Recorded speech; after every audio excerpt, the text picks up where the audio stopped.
അസ്സലാമു അലൈക്കും. എൻ്റെ ശബ്ദം കേൾക്കുന്ന എല്ലാ സഹോദരങ്ങൾക്കും എൻ്റെ നന്ദി അറിയിക്കുന്നു. സർവശക്തനായ തമ്പുരാൻ എല്ലാവരെയും നേരായ വഴിയിൽ നയിക്കട്ടെ. നമ്മുടെ ജീവിതത്തിലേക്ക് കടന്നു വരുന്ന ഓരോ പ്രതിസന്ധികളും നമ്മിൽ നിന്ന് അകറ്റി നമുക്ക് സമാധാനത്തിൻ്റെ ഒരു ജീവിതം നൽകട്ടെ എന്ന് പ്രാർത്ഥിച്ചുകൊണ്ട് ഒരു കഥ പറയുകയാണ്. ആത്മീയമായ വഴിയിലൂടെ സഞ്ചരിക്കുന്ന സമയത്ത് ഉണ്ടായ ഒരു വിഷയമാണ്. ഏകദേശം ഒരു 55 വയസ്സോളം പ്രായമുള്ളൊരു സ്ത്രീ. ആ സ്ത്രീക്ക് ഇടയ്ക്കിടയ്ക്ക് ഒരു വിഭ്രാന്തി വരും. പൊതുവെ ബാധ കൂടിയതാണെന്നൊക്കെ പറയാറുണ്ട്. അവരുടെ ശരീരത്തിൽ എന്തോ ഒരു ബാധ കയറി എന്നുള്ള നിലയ്ക്ക് പല സ്ഥലങ്ങളിലും അവരെ ചികിത്സക്ക് കൊണ്ടുപോയിട്ടുണ്ട്. പല രീതിയിലും അവരെ പലരും ചികിത്സിച്ചിട്ടുമുണ്ട്. അങ്ങനെ ഒരു വ്യത്യാസവുമില്ലാതെ ഓരോരുത്തരും ഓരോരോ കഥകൾ അവരുടെ ശരീരത്തിലെ ബാധയെക്കുറിച്ച് പറഞ്ഞു. ജിന്നു കൂടിയതാണെന്നും ഏതോ ദേവി കൂടിയതാണെന്നും അങ്ങനെയൊക്കെ ഓരോ വ്യക്തികൾ അവരവരുടെ കാഴ്ചപ്പാടിലൂടെ അവരെ ട്രീറ്റ്മെൻറ്റ് ചെയ്തെങ്കിലും അവർക്ക് യാതൊരു മാറ്റവും ഉണ്ടായിരുന്നില്ല. അങ്ങനെ ഇരിക്കെയാണ് വളരെ പരിചയമുള്ള ഒരാൾ വഴി ഈ വിഷയം അറിയുന്നതും അവരുടെ വിഷയങ്ങളെല്ലാം പരസ്പരം ഞങ്ങൾ ചർച്ച ചെയ്തു. അങ്ങനെ അദ്ദേഹം മുഖാന്തരം അവരെ കാണാൻ ഒരു സന്ദർഭമുണ്ടായി. അങ്ങനെ അവരെ കാണുന്ന ആ ഒരു സന്ദർഭത്തിൽ സാധാരണ ഒരു സ്ത്രീ സംസാരിക്കുന്നത് പോലെ വളരെ മാന്യമായ രീതിയിൽ നമ്മളോട് സംസാരിക്കുകയും വളരെ സ്നേഹത്തോടു കൂടി വിശേഷങ്ങളൊക്കെ പറഞ്ഞുകൊണ്ട് അവരുടെ ഓരോ അനുഭവങ്ങളും കഥകളും ഒക്കെ പറഞ്ഞു പോയെങ്കിലും അവരെ കണ്ടാൽ അങ്ങനെ ഒരു ബാധ അവരുടെ ശരീരത്തിലുണ്ടോ എന്ന് പോലും സംശയിക്കുന്ന തരത്തിൽ ഒരു സാധാരണ ഒരു വ്യക്തി എങ്ങനെയാണോ സംസാരിക്കുന്നത് അതുപോലെയാണ് അവർ ആ സമയത്ത് സംസാരിച്ചത്.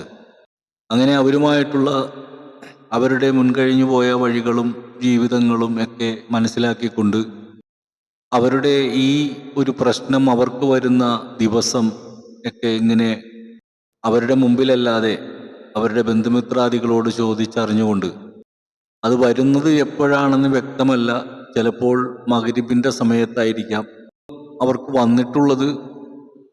ഒരിക്കൽ ഞങ്ങൾ ഇവിടുന്ന് സിയാറത്തിന് പോയി. ഒരു സിയാറത്ത് യാത്ര എല്ലാവരും ചേർന്ന് നടത്തിയപ്പോൾ ഇദ്ദേഹം നമ്മളെ വളരെയധികം വേണ്ടപ്പെട്ടൊരു വ്യക്തിയാണ്. അദ്ദേഹവും അദ്ദേഹത്തിൻ്റെ കുടുംബങ്ങളും കൂട്ടത്തിൽ ഈ സ്ത്രീയും ഉണ്ടായിരുന്നു.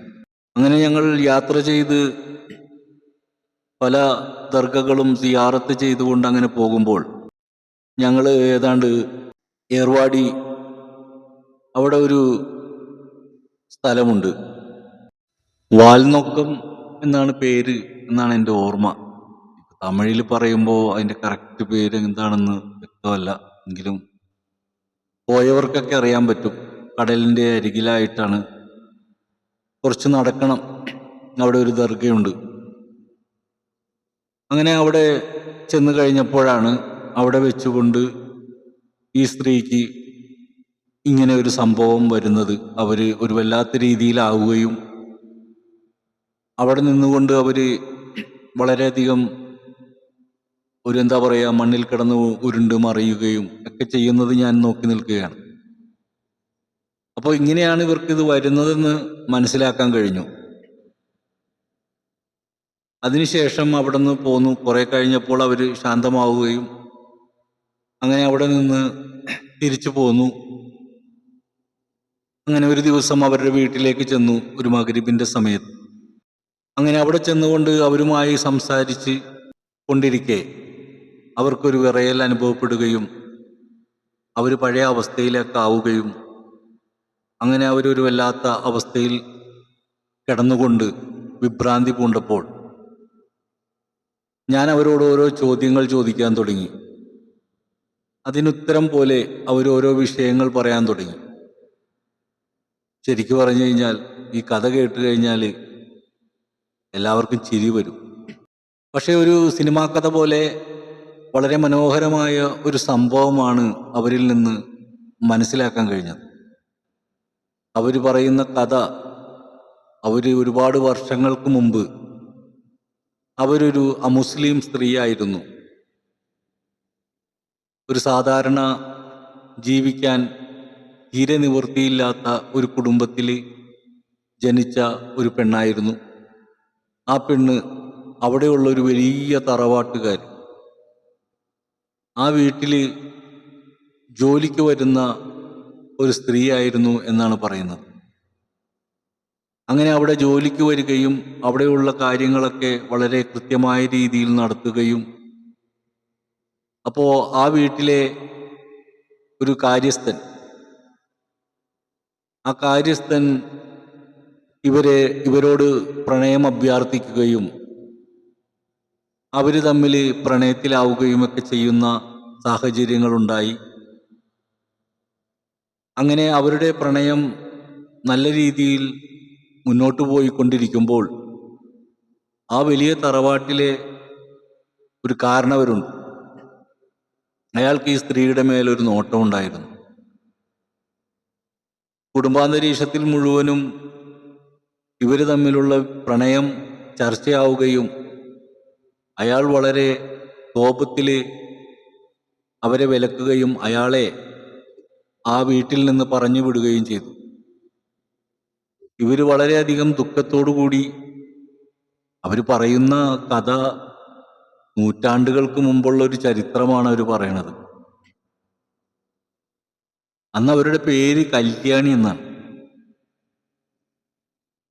അപ്പോൾ ആ സ്ത്രീ ഈ കല്യാണി എന്നുള്ള പേരിൽ ആ വീട്ടിൽ ജോലി ചെയ്യുകയും അവിടെയുള്ള കാര്യസ്ഥനുമായിട്ട് അടുപ്പത്തിലാവുകയും അതറിഞ്ഞ കാരണവര് ആ മനുഷ്യനെ ആ നാട്ടിൽ നിന്ന് ഓടിച്ചു വിടുകയും ഏത് നാട്ടിലേക്കാണ് അയാൾ പോയതെന്ന് യാതൊരു അറിവുമില്ലാതെ ഈ കല്യാണി മനംനൊന്ത് വല്ലാത്തൊരവസ്ഥയിൽ വളരെയധികം വ്യസനത്തോടെ ജീവിക്കാൻ തുടങ്ങി.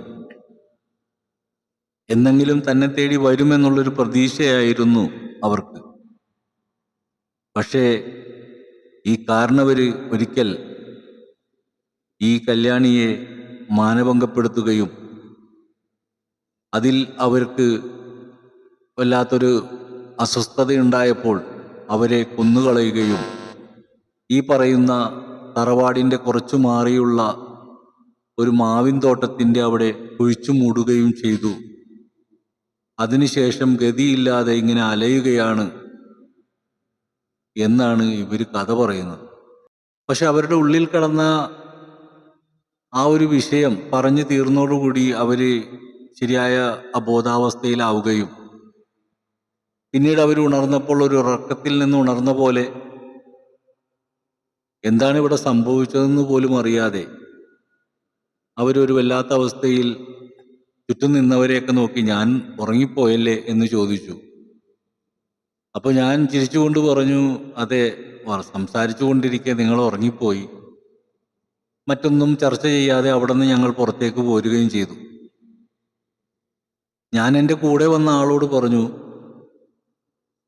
അവരുടെ ഉള്ളിൽ കിടക്കുന്ന ഏതോ ഒരു വിഷയം ഒരുപക്ഷെ അവരെവിടെന്നെങ്കിലും കേട്ട അല്ലെങ്കിൽ അവർക്ക് ഏതെങ്കിലും ഭയപ്പാട് തോന്നിയ ഏതെങ്കിലും ഒരു കഥയുമായി ബന്ധപ്പെട്ട് അവരുടെ ഉപബോധ മനസ്സിൽ കിടന്നൊരു വിഷയം അവരെ ഭയപ്പെടുത്തുന്ന ഒരു സാഹചര്യം, അത് പലർക്കും അങ്ങനെ സംഭവിക്കാറുണ്ട്. ഇപ്പോൾ തൂങ്ങിച്ചത്തത് കണ്ടു വന്നു കഴിഞ്ഞാൽ അതുപോലെയുള്ള പെട്ടെന്നുള്ള മരണങ്ങളൊക്കെ കാണുമ്പോൾ നമ്മുടെ ഭയം തോന്നുന്ന ആൾക്കാരുണ്ട്.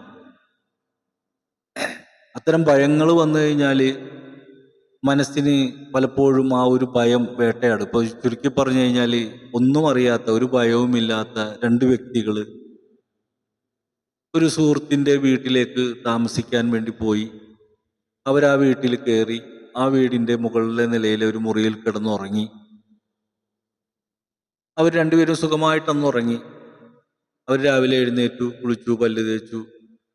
തൊട്ടടുത്ത കടയിൽ വന്നപ്പോൾ ആ കടക്കാരൻ ആ വീട്ടിൽ ഇവർ വന്നതാണെന്നൊക്കെ പറയുമ്പോൾ അതിൻ്റെ മുകളിലത്തെ നിലയിലൊരു പെണ്ണ് തൂങ്ങിച്ചത്തിട്ടുണ്ടായിരുന്നെങ്ങാനും ഇവരോട് പറഞ്ഞാൽ, പിന്നെ ആ മുറിയിൽ കിടക്കുമ്പോഴൊക്കെ മനസ്സിൽ ആ ഒരു ചിന്ത, ഭയം, പിന്നെന്തനങ്ങിയാലും സ്വാഭാവികമായിട്ടും ഒരു ഭയം ഉറപ്പാണല്ലോ. പിന്നീട് അത് മനസ്സിൻ്റെ ഉള്ളിൽ കിടക്കുമ്പോൾ സാഹചര്യങ്ങൾ അനുസരിച്ച് കൊണ്ട് നമ്മളുടെ ബോഡി വളരെയധികം ക്ഷീണിക്കുന്നൊരവസ്ഥയിൽ യാത്ര ചെയ്യുകയോ അല്ലെങ്കിൽ ഉറക്കം നിൽക്കുകയോ അങ്ങനെ എന്തെങ്കിലുമൊക്കെ ഒരു അവസ്ഥ വരുന്ന സന്ദർഭത്തിൽ നമ്മളെ ഈ കഴിഞ്ഞു പോയ സംഭവം പിടികൂടും. അപ്പോൾ ചിലർക്ക് മൈൻഡ് തെറ്റിപ്പോകും, ചിലർക്ക് ഒരു ശ്വാസം കിട്ടാത്ത പോലെയുള്ള ബുദ്ധിമുട്ടുകൾ. ഈ കേൾക്കുന്ന ആർക്കെങ്കിലുമൊക്കെ ഒരു പക്ഷേ ഇത്തരം അനുഭവങ്ങൾ ഉണ്ടായിട്ടുണ്ടാവാം എന്ന് കരുതുന്നു. ഇല്ലാത്തവരും ഉണ്ടാകാം. എങ്കിലും ചില ആളുകൾക്ക് കഥ എന്താണെന്ന് ചിലപ്പോൾ പിടുത്തം കിട്ടൂല. ഉറക്കത്തിൽ ശ്വാസം കിട്ടാതെ ആയി പോകും. എന്നാൽ ചുറ്റും നടക്കുന്ന സംഭവങ്ങളൊക്കെ മനസ്സിലാകും. അടുത്ത് കിടക്കുന്ന ആൾക്കാരെ കാണും, അവരെയൊക്കെ വിളിക്കണമെന്നൊക്കെ തോന്നും. പക്ഷേ ഒന്ന് ശബ്ദിക്കാൻ പോലും പറ്റാതെ ഇങ്ങനെ ഞെരുങ്ങി മൂളിയൊക്കെ എങ്ങനെയെങ്കിലും നമുക്കൊരു ഓർമ്മ വരുമ്പോൾ അപ്പോൾ നമുക്ക് മനസ്സിലാകും ഞാൻ ഉറക്കത്തിലായിരുന്നു എന്നും എന്തോ ഒരു അസ്വസ്ഥത പിടികൂടിയതാണെന്നും മനസ്സിലാക്കും. ചിലവർ നല്ല ധൈര്യവാന്മാരായിരിക്കും. ക്ഷീണം കൊണ്ട് ഇത് സംഭവിച്ചാലും അവരുടെ മൈൻഡ് തെറ്റില്ല. പക്ഷെ ഇത് 1-2 തവണ ആവർത്തിക്കപ്പെടുമ്പോൾ സ്വാഭാവികമായിട്ടും മൈൻഡ് തെറ്റിപ്പോകാറുണ്ട്. ഒരു സൈക്കാട്രിസ്റ്റിനെ കാണാൻ പോയി കഴിഞ്ഞാൽ, ഒരു മനോരോഗിയെയും കൊണ്ട് സൈക്കാട്രിസ്റ്റിനെ കാണാൻ പോയാൽ ഒരു പക്ഷെ ഇപ്പോൾ നടന്ന സംഭവമായിരിക്കും നമ്മൾ പറയണത്. പക്ഷെ അവർ അതിന് മുമ്പ് മറ്റെന്തെങ്കിലും നടന്നിട്ടുണ്ടോ എന്ന് അന്വേഷിക്കാറുണ്ട്. അപ്പോൾ യഥാർത്ഥത്തിൽ മുമ്പ് നടന്ന ഒരു വിഷയമാണ് ഇപ്പോൾ വന്നപ്പോൾ അത് പ്രശ്നമായത്. അപ്പോൾ ഇതൊരു വലിയ വിഷയമാണ്. ഒരുപാട് ആൾക്കാർ ഇങ്ങനത്തെ മാനസിക വിഭ്രാന്തിയിൽ പെട്ടുകൊണ്ട് മനോരോഗികളായിക്കൊണ്ട് ഹോസ്പിറ്റലിൽ അഡ്മിറ്റായിരിക്കുന്ന ഒട്ടേറെ ആളുകളെ കാണാം. അതുപോലെ തന്നെ ഇത്തരം ഏർവാടി പോലെയുള്ള ദർഗയിൽ കൊണ്ടുപോയി ഇരിക്കുന്നത് കാണാം. അങ്ങനെ പല ദർഗകളിൽ ചെല്ലുമ്പോഴും ഇതുപോലെയുള്ള ആൾക്കാരെ കാണാം. ചിലരൊക്കെ ചോറ്റാനിക്കരയിൽ, ഇങ്ങനെ പല സ്ഥലത്തുമൊക്കെ ഇത്തരം ബാധകൾ കൂടിയ ആളുകളെയൊക്കെ പല രീതിയിലും കൊണ്ടുപോയി ട്രീറ്റ്മെന്റ് ചെയ്യുന്ന ആൾക്കാരൊക്കെ ഉണ്ട്. എല്ലാവരും അവരവരുടെ കാഴ്ചപ്പാടിലൂടെയുള്ള പ്രവൃത്തികൾ ചെയ്യും. ചില യാദൃശികമായിട്ട് നമ്മൾ കാണാം വടിയെടുത്തൊക്കെ തല്ലുന്ന, അല്ലെങ്കിൽ ഇവിടെയുള്ള ആൾക്കാർ വടിയെടുത്ത് തല്ലലാണ്. ഹോസ്പിറ്റലിൽ ഷോക്ക് ട്രീറ്റ്മെന്റ് കൊടുക്കലാണ്. ഒരു ബോഡിയിലേക്ക് ഒരു കരണ്ട് ചെല്ലുമ്പോൾ മൈൻഡിനെ മാറ്റിയെടുക്കുന്ന, പെട്ടെന്ന് മൈൻഡ് ശരിയാകാൻ വേണ്ടിയിട്ടാണ് പെട്ടെന്നുള്ള അടി ഒക്കെ കൊടുത്തുകൊണ്ട് ശരിയായൊരു മെമ്മറിയിലേക്ക് കൊണ്ടുവരാൻ ശ്രമിക്കലാണ് ഇതൊക്കെ. ചിലർ അടിച്ചടിച്ചടിച്ച് തളരും, ഒന്നും സംഭവിക്കില്ല. അപ്പോൾ ഇത്തരം ആളുകളൊക്കെ പല രീതിയിലും പല പ്രവർത്തനങ്ങളും, അതിൽ ഭൂരിഭാഗം ആൾക്കാർക്കും ഒന്നും അറിയില്ല എന്നുള്ളതാണ് ഏറ്റവും വലിയ വാസ്തവം. അപ്പം അറിയാതെ ഇത്തരം പ്രവൃത്തികളിൽ ഏർപ്പെട്ടിട്ട് മരിച്ചുപോയ ആൾക്കാർ വരെ നമുക്ക് കാണാം. ഏർവാടിയിൽ തന്നെയാണെങ്കിലും എത്രയോ ആളുകളെ കൊണ്ടുവന്ന് ചങ്ങലക്കിട്ട് അവിടെ കത്ത് പിടിച്ച് കുറേ ആളുകൾ മരണപ്പെട്ടു. അവർക്കെല്ലാം ജീവിതത്തിൽ എന്തൊക്കെയോ സംഭവിച്ചതാണ്. അവരുടെ എല്ലാം പ്രശ്നങ്ങൾ പലതാണ്. അവർക്കുള്ള കുടുംബക്കാർ എല്ലാം ഉണ്ടാവും. ഓരോരുത്തർക്കും ഓരോ രീതിയിലാണ്. അപ്പോൾ ഇത്തരം സ്ഥലങ്ങളിലൊക്കെ കൊണ്ടുപോയി ഇട്ടിട്ട് അത് അവിടെ നിന്ന് മാറും, ഇവിടുന്ന് മാറും. ചില ഇതൊക്കെ അപൂർവങ്ങളിൽ അപൂർവമായിട്ടൊക്കെ മാറിപ്പോയ സംഭവങ്ങളുമുണ്ട്. എന്നാൽ ഭൂരിഭാഗമായിട്ട് ഇതൊരു ബിസിനസ്സാക്കി മാറ്റിക്കൊണ്ട് ചെയ്യുന്ന ആൾക്കാരാണ്. അത്തരം ആളുകളുടെ ഇടയിൽ പോയി പെടുമ്പോഴാണ് അബദ്ധങ്ങൾ ഉണ്ടാകുന്നത്. യഥാർത്ഥത്തിൽ നമ്മളെല്ലാവരും ചിന്തിക്കേണ്ട ഒരു കാര്യമുണ്ട്. ഭയം മനുഷ്യന് ഉണ്ട്, വേദന മനുഷ്യനുണ്ട്. രണ്ട് കാര്യങ്ങൾ കൊണ്ടാണ് മനുഷ്യൻ ഈ ഭൂമിയിൽ അധികം കുഴപ്പങ്ങളിൽ ചാടാതെ നടക്കുന്നത്. ഒന്ന് ഭയം, രണ്ട് വേദന. ഈ രണ്ടും തിരിച്ചറിഞ്ഞവര് വലിയ പ്രശ്നങ്ങളിലേക്കൊന്നും പോയി ചാടില്ല. ഇത് തിരിച്ചറിയാത്തവരാണ് ഒരു ലൈസൻസും ഇല്ലാതെ എല്ലാ പ്രശ്നങ്ങളിലേക്കും പോയി ചാടുന്നത്. അപ്പോൾ നമ്മുടെ ഭയം ഒരു വണ്ടിയുടെ ഈ ബ്രേക്ക് പോലെയാണ്. ഓരോ വിഷയങ്ങൾ വരുമ്പം അതിൻ്റെ ഗൗരവത്തിലേക്ക് വരുമ്പോൾ വേണ്ട, അധികം ഇനി അതിലേക്ക് പോയാൽ ശരിയാകില്ല എന്നുള്ളൊരു ബ്രേക്ക് ഇട്ട് അതിൽ നിന്ന് പിന്തിരിയും. ചിലർക്ക് ബ്രേക്ക് തന്നെ ഉണ്ടാവില്ല. അപ്പോഴാണ് വലിയ വലിയ കൊലപാതകങ്ങളും മറ്റിതര സംഭവങ്ങളൊക്കെ അരങ്ങേറുന്നത്. അപ്പോൾ നല്ലൊരു ശതമാനം ആൾക്കാർക്ക് ഭയവും അതുപോലെ തന്നെ വേദനയും മനസ്സിലായതുകൊണ്ടാണ് സൂക്ഷ്മമായിട്ട് മുന്നോട്ട് പോകാൻ കഴിവിൻ്റെ പരമാവധി എല്ലാവരും ശ്രമിക്കുന്നത്. എന്തെല്ലാം പ്രയാസങ്ങൾ വന്നാലും അതിനോട് എതിർക്കാതെ, നമ്മളെ വേദനിപ്പിക്കുന്ന വാക്കുകൾ കൊണ്ടാണെങ്കിലും അവിടെ ഒന്ന് ക്ഷമിക്കാൻ കഴിയുക. ഇതൊക്കെ കഴിയുന്നത് ഒരു നല്ലൊരു വിശ്വാസിക്ക് മാത്രമേ അത് സാധിക്കുകയുള്ളൂ. പരിശുദ്ധ ഖുർആൻ വളരെ വ്യക്തമായിട്ട് പറയുന്ന ഒരു കാര്യം, ഇന്ന് നമ്മളുടെ ഖുർആനാണല്ലോ ഏറ്റവും വലിയ വിഷയം. ഞാൻ ഈ കഥ പറഞ്ഞുകൊണ്ട് ഞാൻ ഈ വിഷയത്തിലേക്ക് വരികയാണ്. അതായത് ഖുർആൻ ഇന്ന് പൊതുവെ ചില ആളുകൾ മനഃപൂർവ്വം അതൊരു ജിഹാദി പുസ്തകമാക്കി മാറ്റാൻ ശ്രമം നടത്തിക്കൊണ്ടിരിക്കുകയാണ്. ഖുർആൻ പറയുന്നത് നീ ക്ഷമയുള്ളവനാവുക, സൽക്കർമ്മം ചെയ്യുന്നവനായി മാറുക, പാശ്ചാത്താപമുള്ളവനായി മാറുക. കുറെ സംവാദങ്ങൾ നടക്കുന്നുണ്ട്. ആരെയൊക്കെയോ സന്തോഷിപ്പിക്കാൻ വേണ്ടിയിട്ട് വാക്കുകൾ കൊണ്ട് വലിയ അഭ്യാസങ്ങൾ കാണിക്കുന്ന ഈ ആരിഫ് ഹുസൈൻ എന്ന് പറയുന്ന വ്യക്തി, ഞാൻ ഈ ഇടക്കാലത്താണ് ഇദ്ദേഹത്തിൻ്റെ വീഡിയോസൊക്കെ കാണുന്നത്. പല ആളുകളെയും വിളിച്ചിരുത്തി അവരുമായിട്ട് സംവാദങ്ങൾ നടത്തി അയാളുടെ ശൈലിയിൽ അയാൾ പറയുമ്പോൾ വളരെ മാന്യമായ രീതിയിൽ അയാളുടെ സംവാദത്തിന് പ്രതികരിച്ചു പോയ പലരെയും കണ്ടിട്ടുണ്ട്. പക്ഷെ ഒരു മാന്യതയില്ലാതെ സംസാരിക്കുന്ന ഒരു വ്യക്തി അയാൾ ഇന്നും തുടരുകയാണ്. ഇയാൾ ഇരിക്കുന്ന വീഡിയോ ശ്രദ്ധിച്ചപ്പോൾ ഇയാളുടെ തൊട്ടു പുറകിലായിട്ട് ഇസ്രായേലിൻ്റെ ഒരു കൊടി കാണുന്നുണ്ട്. ആ കൊടി അയാൾ അതിൻ്റെ പുറകിൽ വെച്ചിരിക്കുന്നതിൻ്റെ ഉദ്ദേശം എന്താണെന്ന് മനസ്സിലാകുന്നില്ല. അയാൾ സംസാരിക്കുന്നത് മലയാളമാണ്, ഇന്ത്യയുടെ കൊടിയല്ല, ഇസ്രായേലിൻ്റെ കൊടിയാണ് കാണുന്നത്. ഒരു ഇസ്രായേലുകാരനാണെന്നല്ല ഞാൻ ഉദ്ദേശിക്കുന്നത്, എന്താണ് അതിൻ്റെ ഉദ്ദേശം എന്ന് മനസ്സിലാകുന്നില്ല. നമ്മുടെ നാട്ടിൽ ഫുട്ബോൾ കളിയൊക്കെ നടക്കുമ്പോൾ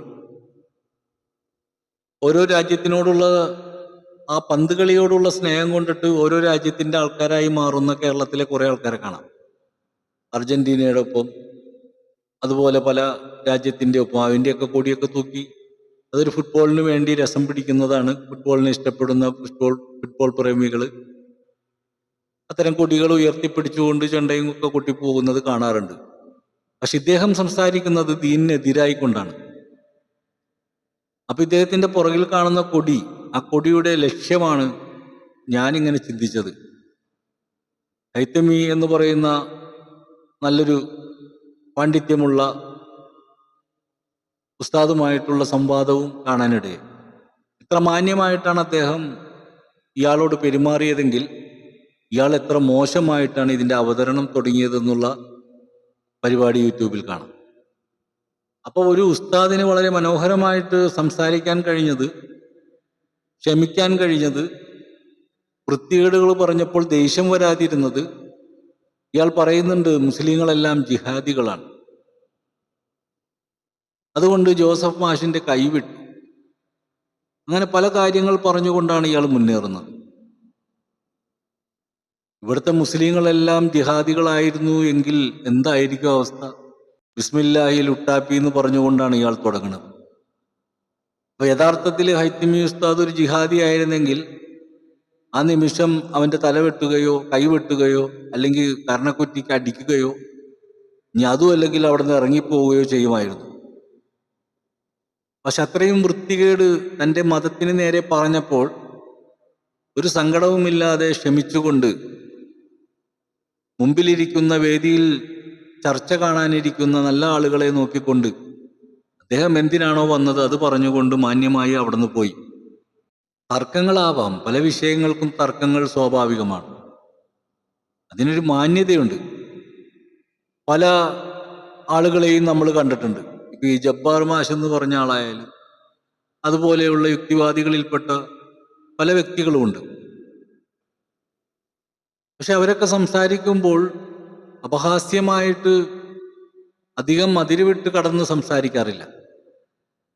എൻ്റെ അറിവിൽ ഞാൻ നോക്കുമ്പോൾ വളരെ മോശമായി സംസാരിക്കുന്ന രണ്ട് വ്യക്തികളെ ഞാൻ കണ്ടിട്ടുള്ളൂ. ഒന്ന് ഈ ജാമിദ ടീച്ചർ എന്ന് വിളിക്കുന്ന അവരും, ഈ ആരിഫ് ഹുസൈൻ എന്ന് പറയുന്ന ആളും, പിന്നെ നമ്മുടെ ജബ്ബാർ മാഷ് എന്ന് പറയുന്ന വ്യക്തി ഉണ്ടെങ്കിൽ അദ്ദേഹം അത്രയും എരിവും പുളിയും കടക്കാറില്ലെങ്കിലും ബാക്കി രണ്ടുപേരും ഇത്തിരി എരിവും പുളിയും ഉള്ള കൂട്ടത്തിലാണ്. ഇവരെ രണ്ടുപേരെയും കാണുമ്പോൾ പണ്ട് എൻ്റെ ഒരു ഉസ്താദ് പറഞ്ഞ കഥ ഞാൻ ഓർക്കാറുണ്ട്. അമേരിക്കയിൽ ഒരു സംഘടനയുണ്ട്, കുടുംബത്തിലെ പ്രശ്നങ്ങൾ പരിഹരിക്കുന്ന ഒരു സംഘടനയാണ്. അതിൻ്റെ പ്രസിഡന്റ് ഒരാണും സെക്രട്ടറി ഒരു പെണ്ണുമാണ്. രണ്ടും രണ്ട് കുടുംബത്തിൽ നിന്ന് വരുന്നവരാണ്.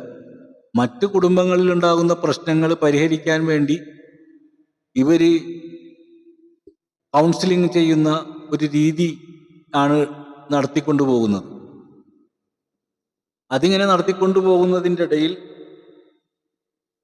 ഇവർ രണ്ടുപേരുടെയും വീട് രണ്ടു കൂട്ടർക്കും ശ്രദ്ധിക്കാൻ പറ്റാതെ, പുരുഷനിക്ക് അയാളുടെ ഭാര്യയെ നോക്കാൻ പറ്റുന്നില്ല, മക്കളെ നോക്കാൻ പറ്റുന്നില്ല, വേറൊരാളുടെ നാട്ടിലെ പ്രശ്നം തീർക്കാൻ നടക്കണേ. മറ്റേ സ്ത്രീക്ക് അവരുടെ ഭർത്താവിനെ നോക്കാൻ പറ്റുന്നില്ല, മക്കളെ നോക്കാൻ പറ്റുന്നില്ല. അപ്പോൾ മറ്റുള്ളവരുടെ പ്രശ്നങ്ങൾ തീർക്കാൻ വേണ്ടി നടക്കുന്ന ഈ പ്രസിഡന്റും സെക്രട്ടറിയും സ്വന്തം വീട്ടിലെ പ്രശ്നങ്ങൾ മുഖാന്തരം വല്ലാത്തൊരവസ്ഥയിലാവുകയും ഇവർ ഡിവൈസ് ആവുകയും ലാസ്റ്റ് പ്രസിഡന്റും സെക്രട്ടറിയും കൂടി കല്യാണം കഴിച്ചു.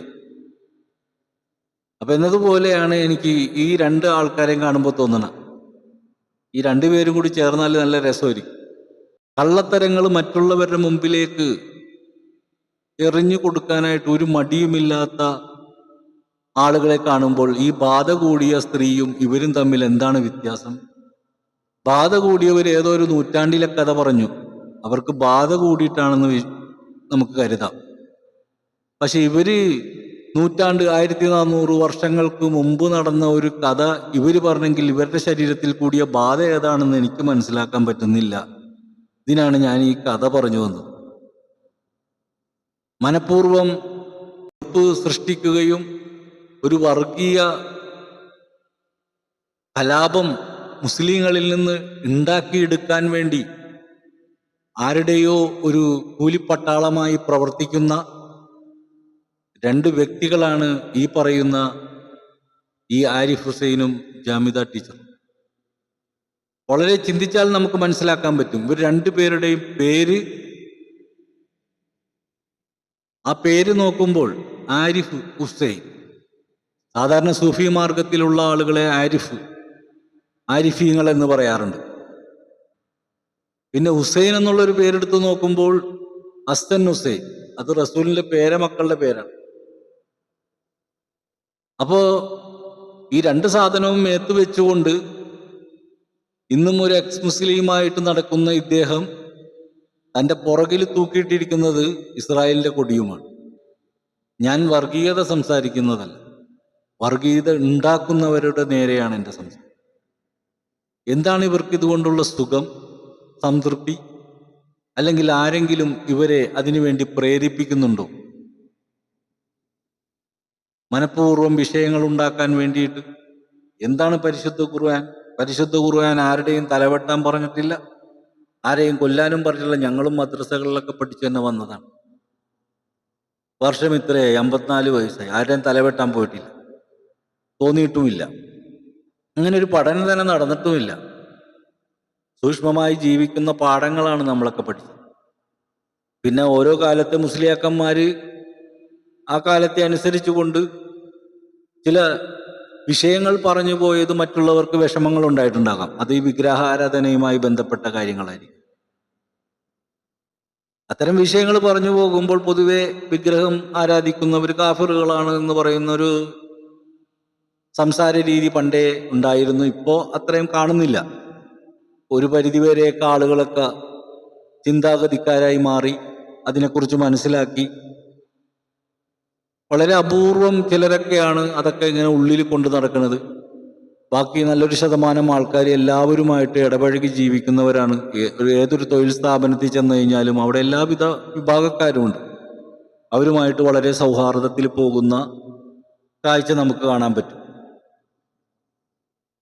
അപ്പോൾ മനഃപൂർവ്വം വിഷയങ്ങൾ ഉണ്ടാക്കിക്കൊണ്ട് മതസ്പർദ്ധ വളർത്തുന്ന ഇത്തരം ആളുകളൊക്കെയാണ്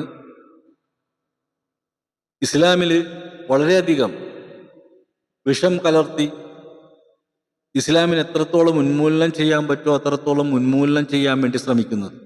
അങ്ങനെ ഉന്മൂലനം ചെയ്യുന്ന ഒരു കാലഘട്ടത്തിലാണ് പ്രവാചകന്മാർ കടന്നു വന്നത്. ഇന്ന് ആരിഫ് ഹുസൈൻ ആയിരുന്നെങ്കിൽ അന്ന് അബൂജഹലും അബൂലഹബും ഒക്കെ. അവർക്കിടയിലേക്ക് അവരോട് ഇന്ന് നമുക്ക് സംവാദമാണ്. എന്താ കാര്യം? ഇന്നിവിടെ പോലീസുണ്ട്, കോടതിയുണ്ട്, പട്ടാളമുണ്ട്, അങ്ങനെ എല്ലാം ഉണ്ട്. എല്ലാ സംവിധാനങ്ങളും ഉള്ള ഒരു രാജ്യത്താണ്. നമുക്ക് ഉൾക്കൊള്ളാൻ പറ്റാത്തൊരു കാര്യം വന്നാൽ കേസ് കൊടുക്കാനേ പറ്റുള്ളൂ. ഇപ്പൊ രാജ്യത്തിന്റെ നിയമം അനുസരിച്ചിട്ടേ പോകാൻ പറ്റുള്ളൂ. പക്ഷേ പ്രവാചകന്റെ കാലഘട്ടം എന്ന് പറയുന്നത് അന്നത്തെ കോടതിയും നിയമങ്ങളും ഒക്കെ അവരവരുടേതായിരുന്നു. അതുകൊണ്ടാണ് അത്തരം യുദ്ധങ്ങളിലൊക്കെ ഏർപ്പെടേണ്ടി വന്നത്. അത് ഇത്തരം മുശ്രിക്കുകളോടായിരുന്നു. അതിപ്പോ സ്വന്തം വീട്ടിൽ തന്നെ ആരെങ്കിലും വന്ന് കയറിയാൽ, നമ്മുടെ വീട്ടിൽ കയറി ആക്രമിച്ചാൽ നമ്മൾ വെറുതെ ഇരിക്കും? നമ്മുടെ പിതാവിനെ ആരെങ്കിലും കുറ്റം പറഞ്ഞാൽ വെറുതെ ഇരിക്കുമോ? ആരിഫ് ഹുസൈൻ്റെ വാപ്പാക്ക് വിളിച്ചാൽ പുള്ളി ചിരിച്ചുകൊണ്ടിരിക്കുമോ? അപ്പൊ ദേഷ്യം എല്ലാവർക്കും ഉണ്ട്. പലരും പല രീതിയിൽ പ്രതികരിക്കും. ചിലർ അടിക്കും, ചിലർ കൊല്ലും. ഇതൊക്കെ ആ സമയത്തുണ്ടാകുന്ന കാര്യങ്ങളാണ്. പക്ഷെ ഇവിടെ ക്ഷമ എന്ന് പറയുന്ന ഒരു കാര്യം, എന്തെല്ലാം കേട്ടാലും ക്ഷമിക്കാനുള്ളൊരു പാഠം പഠിച്ചവരാണ് മുസ്ലിങ്ങളിൽ നല്ലൊരു ശതമാനം ആൾക്കാർ. എന്തെല്ലാം സംഭവങ്ങൾ നടക്കുന്നു. മനഃപൂർവ്വം പ്രശ്നങ്ങൾ സൃഷ്ടിച്ച് നേട്ടങ്ങൾ കൊയ്യാൻ എടുക്കുന്ന രാഷ്ട്രീയ നിലപാടുള്ളവരും ചില കമ്മ്യൂണിറ്റികളും ഒക്കെയാണ് ഇതിൻ്റെ പുറകിൽ പ്രവർത്തിക്കുന്നത്. നമ്മുടെ വിഷയം സൂഫിസമാണ്. സൂഫിസത്തിൻ്റെ ഇതെന്താണ്? ഇസ്ലാമിൻ്റെ ഏറ്റവും നല്ല ഒരു മധുരമായ വഴിയാണ് സൂഫിസം എന്ന് പറയുന്നത്. സ്വന്തം നഫ്സിനോടുള്ള യുദ്ധം, ഭൗതിക താല്പര്യങ്ങളോടുള്ള യുദ്ധം, ഭൗതിക മോഹങ്ങളോടുള്ള യുദ്ധം, തൻ്റെ മനസ്സിനെ എല്ലാ മോഹങ്ങളിൽ നിന്നും മോചിപ്പിക്കാൻ വേണ്ടിയിട്ടുള്ളൊരു യുദ്ധമല്ലാതെ മറ്റൊരു യുദ്ധവും സൂഫികൾ നടത്തുന്നില്ല. സൂഫികൾ എവിടെയും ഒരു യുദ്ധം നടത്തിയിട്ടില്ല. അപ്പൊ അങ്ങനെ പറയുമ്പോൾ ആലോചിക്കും, ഏർവാടിയൊക്കെ യുദ്ധം വിട്ടില്ലേ? അതാണ് ഞാൻ പറഞ്ഞത്. സൂഫികൾ ആരാണ്? ഇബ്രാഹിം ബാത്തിഷ ആരാണ്? ഓരോ ആൾക്കാരും പല തരത്തിൽ വന്നിട്ടുണ്ട്, ദീൻ പ്രചരിപ്പിച്ചിട്ടുണ്ട്. ദീൻ പ്രചരിപ്പിക്കാൻ വന്നവർ, ആത്മീയ ദർശനങ്ങളിലൂടെ കടന്നുപോയവർ. ഇപ്പൊ നക്ഷബന്ദി തരീക്കത്ത് സിയം വലിയുള്ളാനെയൊക്കെ എടുത്തു നോക്കിക്കഴിഞ്ഞാൽ അങ്ങനെയാണ്. അബൂബക്കർ സിദ്ദീഖ് റളിയല്ലാഹു അൻഹു, സൽമാനുൽ ഫാരിസ് റളിയല്ലാഹു അൻഹു, അവരുടെ ആ ഒരു സിൽസില, ആ ഒരു പാരമ്പര്യത്തിന്റെ സിൽസില പകർന്നു പോകുന്നവരാണ് ഈ നക്ഷബന്ദി തരീക്കത്തിൽ നിൽക്കുന്നവർ. അവര് പൂജ, വഴിപാട്, പട്ട്, അത്തരം ഷിർക്കായ കാര്യങ്ങളോടൊക്കെ എതിര് നിൽക്കുന്നൊരു വിഭാഗമാണ്. എന്നാൽ വേറൊരു വിഭാഗമുണ്ട്, അത് ഷിയാക്കളുമായി ബന്ധപ്പെട്ടുകൊണ്ട് അലി റളിയല്ലാഹുവിന്റെ പാരമ്പര്യത്തിലൂടെ കടന്നു വന്നുകൊണ്ട് ഇച്ചിരി സംഗീതവും പാട്ടും ഒക്കെ ആയിട്ട് കടന്നുകൊണ്ട് പോകുന്നൊരു വിഭാഗമുണ്ട്. ഇതൊക്കെ നമ്മൾ മനസ്സിലാക്കണം വളരെ. അപ്പം അതുകൊണ്ട് വളരെ സൂക്ഷിച്ച് നന്മയോടുകൂടി മുന്നോട്ട് പോകാൻ കഴിയണമെന്ന് എല്ലാവരോടും പറഞ്ഞുകൊണ്ട്, ക്ഷമയാണ് ഇസ്ലാമിൻ്റെ ഏറ്റവും വലിയ വെളിച്ചമെന്ന് പറഞ്ഞുകൊണ്ട് ഇന്നത്തെ സംസാരം നിർത്തുന്നു.